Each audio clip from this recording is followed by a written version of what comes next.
যদি ভুল তথ্য হয় ও ঝান্ডা ধরে তোদের দলে চলে যাবে। মাত্র 30,000 বাঙালি উড়িষ্যাতে গিয়ে কাজ করে। যদি আমরা 3 লক্ষ উড়িয়াকে আমাদের পুলিশ আমরা বুকে আগলে রাখতে পারি, তাহলে আমাদের 30,000 বাঙালিকে কেন ওরা নিরাপত্তা দিতে পারবে না ভাই? যদি ওরা আমাদের উপর আক্রমণ চালায়, মুখ্যমন্ত্রী যদি একবার উড়িষ্যার মুখ্যমন্ত্রীকে কথা বলে, ঠিক আছে আমি 30,000 নিয়ে চলে আসবো, 3 লাখ আমি ফেরত দিয়ে দেবো, তাহলে কি অত্যাচার বন্ধ হবে না? একটা শুধু কল, আমি এটা ফেরত নিয়ে দেওয়া, ফেরত পাঠিয়ে দেওয়া এর পক্ষে আমি নয়। এটা ফ্রিডম অফ মুভমেন্ট আর্টিকেলে সংবিধানে উল্লেখ আছে, আমি সংরক্ষিত জায়গা ছাড়া ভারতবর্ষের যে কোনো প্রান্তে গিয়ে চলাচল করতে পারি, বসবাস করতে পারি, ব্যবসা করতে পারি। আর্টিকেলে সংবিধানে উল্লেখ আছে, তার পরিপন্থী হবে। আমি এটার বিরুদ্ধে নয়, কিন্তু যখন দেখছি আমার বাংলার শ্রমিকদের বারবার আক্রান্ত হচ্ছে, বাংলা শ্রমিকরা বারবার মার খাচ্ছে, তাহলে আমার বাংলা শ্রমিকদের স্বার্থে আমাকে তো একটু ফুস করতে হবে ভাই। হবে কি হবে না? আমি বলছি আমার দরকার নেই, ফুস তো করতে হবে, তাহলে কি ছেড়ে দেবে? আমাকে 42 দিন জেল খাটিয়েছে, যদি ফুস না করতাম আরো 42 দিন খাটাতো হয়তো। ফুস তো ভাই করতে হবে, সেটা করছে কি করেনি? মার খাচ্ছে কে? দলিত। মার খাচ্ছে কে? আদিবাসী। মার খাচ্ছে কে? মুসলমান। ওরা এদেরকে মানুষ মনে করে না, শুধু ভোটার মনে করে। ওই জন্য যা হচ্ছে হোক, আমরা ভোটের সময় ভোট পেয়ে যাব। তাই আপনাদের বলবো, আওয়াজ তুলতে হবে, রাজ্য সরকারকে দায়িত্ব নিতে হবে, পরিযায়ী শ্রমিকদের উপরে অত্যাচার বন্ধ করতে হবে। যদি অত্যাচার বন্ধ করার দায়িত্ব না নিতে পারে, তাহলে যেই পদে আছেন সেই পদ থেকে অব্যাহতি নেন, অন্যদেরকে সুযোগ দেন। তারা যদি না পারে, অন্য কাউকে আমরা সুযোগ দেব।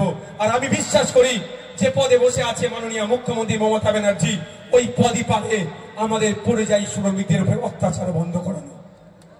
ওই পদই পারবে, কিন্তু তিনি করছেন না। এটাই আমাদের ব্যর্থতা, আমরা তাকে করাতে পারছি না।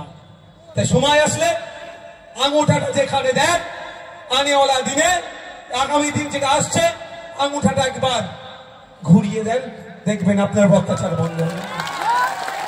আপনারা কালকে শুনলেন ভাঙড়ে এক নোটোরিয়াস ক্রিমিনালকে মমতা ব্যানার্জি দায়িত্ব দিয়েছে। এক নোটোরিয়াস ক্রিমিনাল, আমি বলছি না ভাই, ন্যাশনাল হিউম্যান রাইটস কমিশন বলছে ওটা একটা নোটোরিয়াস ক্রিমিনাল, কুখ্যাত সমাজ বিরোধী একটা। তো শুভেন্দু অধিকারীর বিরুদ্ধে কিন্তু ওকে দাঁড় করা করেনি, দায়িত্ব দেয়নি, নওশাদ সিদ্দিকীর বিরুদ্ধে দিতে হবে। তবে আমি নিজে একটা ভলিবল প্লেয়ার ছিলাম, বেলডাঙ্গা অনেকবার খেলে গেছি। বেলডাঙ্গার বড়বাবু তৎকালীন সময়, এখন বলতে পারবো না, মেজবাবু ছোট বাবু দুজন টিম নিয়েছে, কোন এক বাবুর হয়ে আমিও খেলে গেছি সেই সময়।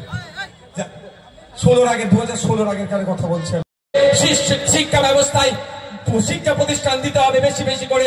আমাদের অপরাধটা হচ্ছে গঙ্গা ভাঙন, পদ্মা ভাঙন রোধের কথা বলা, এটাই আমাদের অপরাধ হয়ে যায়। আমাদের অপরাধ মুর্শিদাবাদে উন্নত মানের হসপিটাল দিতে হবে, এটাই আমাদের অপরাধ হয়ে যায়। সেই জন্য আমাদেরকে ধরে জেলের মধ্যে রেখেছিল। তাই আমি আপনাদের সামনে বলে যাই, এই রেজিনগরে দাঁড়িয়ে আপনাদেরকে বলে যাই, একবার কেন 100 বার আমরা জেলে যেতে প্রস্তুত আছি। মানুষের জন্য কথা বলে যাব, মুর্শিদাবাদের মানুষের জন্য কথা বলবো, মালদার মানুষের জন্য কথা বলবো, দিনাজপুরের মানুষের জন্য কথা বলবো, নর্থ বেঙ্গলের মানুষের জন্য কথা বলবো, সাউথ বেঙ্গলের মানুষের জন্য কথা বলবো। তাতে যদি আমাকে একবার কেন 100 বার জেলে পাঠায়, আমি হাসি মুখে 100 বার জেলে যেতে প্রস্তুত আছি। বন্ধুগণ, আপনাদেরকে নকল আর আসল চিনতে হবে। এখন নকল মালের উপরে লেখা আছে নকল হইতে সাবধান, বুঝতে পারছেন? আপনি ভাবছেন তাহলে এই মাল ঠিক আছে, ওটা তাহলে নকল হবে। তো নকলের উপরে লিখে রেখেছে যাতে নিজেকে না ধরতেই দেয় না, আমি তো সলিড। ওই দেখো চোর, দেখবেন চোরের মানে এটা যদি এখন ক্যামেরা হ্যান ত্যান অনেক আপডেটেড হয়ে গেছে। বিগত সময়ে গ্রামে চোর বললে সবাই জেগে গেলে চোর চোর করে চিৎকার করলে চোর চোর চোর চোর করতে ওদের মধ্যে পালায়। তো এদের দশায় হয়ে গেছে, এখন তালে মিলানোর চেষ্টা করছে। আমি আপনাদের একটা কথা বলি এই প্রসঙ্গে, যে সজাগ সতর্ক থাকতে হবে। কাগে কান নিয়ে চলে গেছে বলে কাগের দিকে তাকাবার দরকার নেই, নিজের কানে হাত দিয়ে দেখুন। এটা হিংসা ছড়াবে হিন্দু মুসলমানের মধ্যে, যে আমাদের ঐক্য সেটাকে নষ্ট করার চেষ্টা করবে। এই নষ্ট করলে বিজেপি তৃণমূল উভয়ের লাভ হবে। সেই জন্য দেখবেন শুভেন্দু অধিকারী রাত দিন হিন্দু মুসলমান হিন্দু মুসলমান হিন্দু মুসলমান এমন এমন কথা বলছে, এলাকায়